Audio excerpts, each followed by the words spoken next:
Good morning सकलके केमन आछो सबाई। आमी शुक्ला निये चले एसेछि आरेकटा भिडियो। तो एटा जे देखछो ना एटा मिष्टिर पैकेट होच्छे आर के करछे जानो आमार मेये। आसले आमार शशुर मशाइयेर व्यवसा रयेछे एबं काली जेहेतु पयला बैशाख माने भिडियोटा तोमरा जेदिन पाबे हयतो पयला बैशाखेर दिन कालके पाबे। तो शुभ पयला बैशाख सकलके आर शुभ नवबर्ष शुभेच्छा जानिए आज के भिडियो शुरू करलाम। एटा पयला बैशाखेर आगेर दिनेर भिडियो।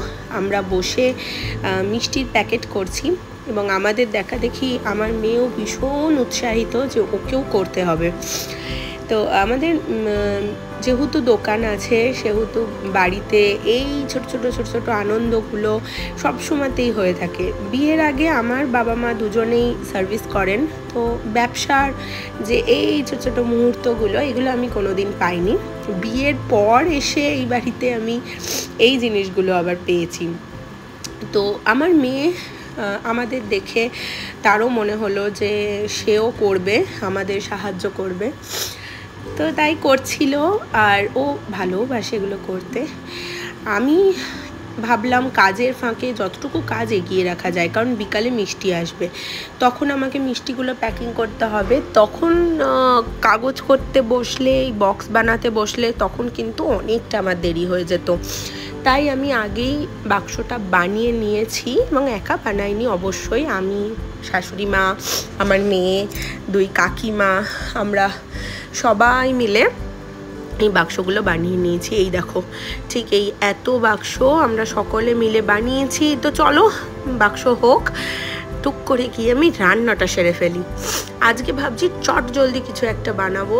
তো চট জলদি বলতে আমার তো বিরিয়ানির কথাই মাথায় আসে। আজকে বানাবো চিকেন ইয়াখনি বিরিয়ানি। তো আমার বিরিয়ানির মধ্যে না একটা স্পেশালিটি বলতে পারো বা কমই বলতে পারো, যেটাই বলবে, আমি খুব একটা রিচ বা খুব একটা কেওড়া জল, গোলাপ জল, মিঠা আতর, আমি এই ধরনের সেন্ট আর্টিফিশিয়াল সেন্টগুলো না একদম ব্যবহার করি না।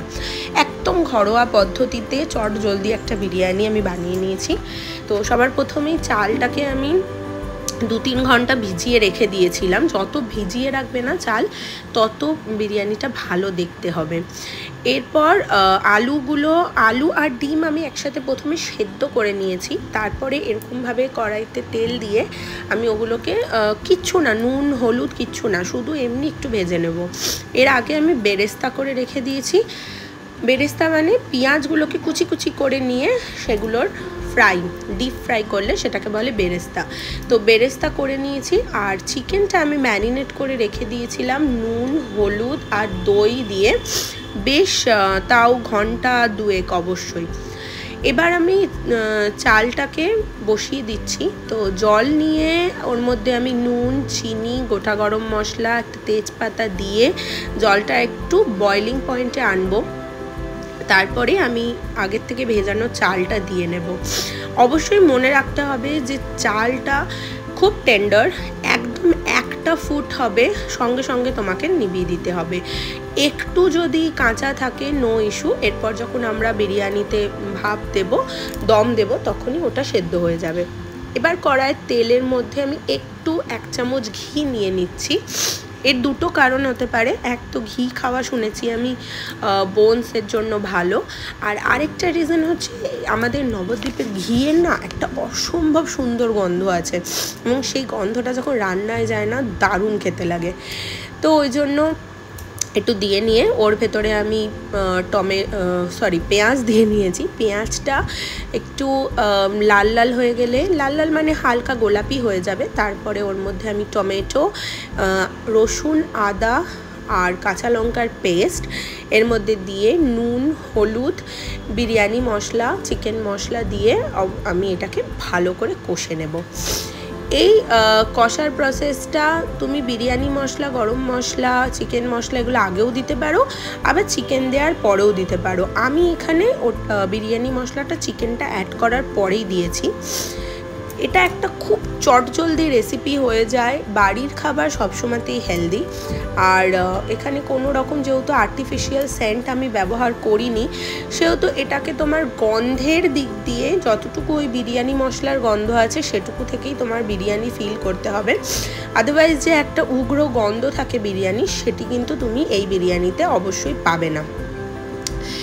আচ্ছা, এবারে এই মাংসটাকে আমি আলাদাভাবে কষছি। এই মাংসটাকে বিরিয়ানি মশলা আর চিকেন মশলা দিয়ে, মিট মশলা দিয়ে আমি কষিয়ে নিয়েছিলাম।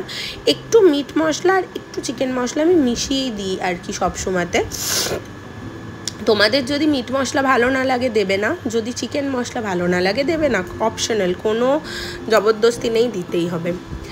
এই যে পজিশনে যখন চিকেনটা থেকে জল ছেড়ে দিয়ে চিকেনটা কষে যাবে না, এটাকে আমি ট্রান্সফার করে দেবো একটা বড় পাত্রে। তার মধ্যে জল দিয়ে নেব, দিয়ে আগের থেকে ভেজে রাখা আলু আর ডিমগুলোকে না আমি ফুটিয়ে নিচ্ছি। ফুটিয়ে নিলে কি হবে, জলটা দেওয়ার কারণ এটা যে আলুগুলোর মধ্যে যে আমার কাট লাগানো আছে আর ডিমের মধ্যে যে কাট লাগানো আছে, ওর ভেতর দিয়ে এই বিরিয়ানির ফ্লেভারটা এর মধ্যে যাবে। এই জলটা অবশ্যই আমরা শুকিয়ে নেব। একদম শুকিয়ে নিয়ে যখন তেল ছেড়ে আসবে, সেই সময় ওটাকে নামিয়ে একটা বড় পাত্রে আমি একটুখানি ঘি ব্রাশ করে নিয়েছি।